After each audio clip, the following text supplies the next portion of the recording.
A medieval ship burial in England that is so impressive and mysterious that it's been compared to the world of the Old English epic Beowulf is now captivating viewers of the Netflix drama, The Dig. But who is buried at the 1400-year-old site?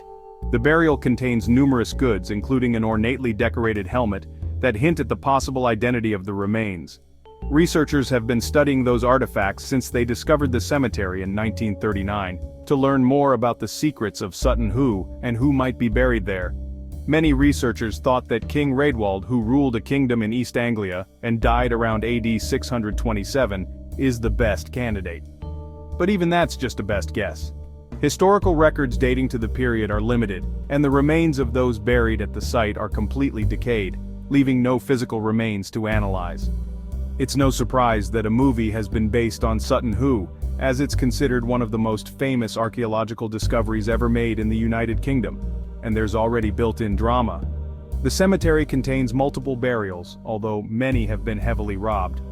The most famous burial, and one that robbers missed, is known as the Great Ship Burial, and contains the remains of a 27-meter ship that has a burial chamber filled with 263 artifacts. These artifacts include an intricate gold belt buckle that depicts a mix of snakes, beasts, and birds of prey. They also include silverware and coins from the Byzantine Empire, a sword that has a hilt made of jewels and gold dress accessories that have garnet minerals from Sri Lanka. Is it Raedwald? The date of the coins and other artifacts matches well with the time of his reign, and the burial does not seem to be fully Christian, something that jibes with what historical records say about him. Sutton Hoo's location in East Anglia and the richness of its artifacts link it to the East Anglian royal dynasty.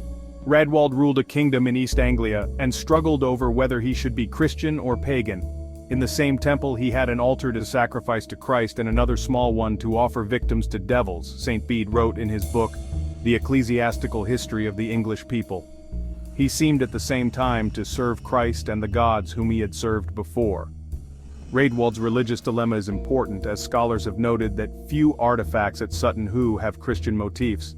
Moreover, Raedwald was a prominent king during his time, intervening in a dispute over who should be king of Northumbria, by using his army to ensure that Edwin, one of the claimants, was crowned. The Sutton Hoo ship burial, with its ornate accessories made of gold and jewels, seems rich enough for such a ruler.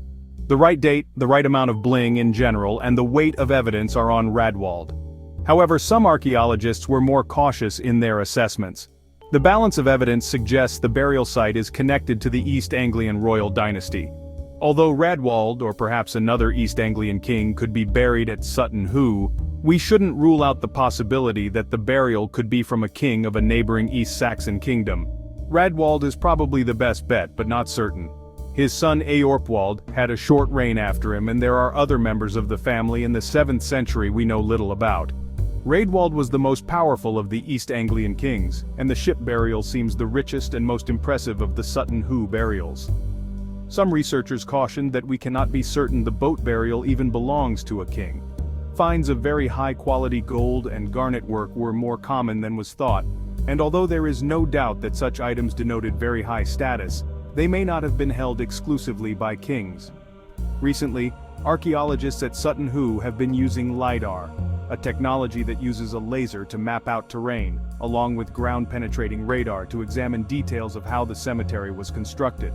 Although it is unlikely that we will know for sure who was buried at the site, Sutton Hoo is still worth studying.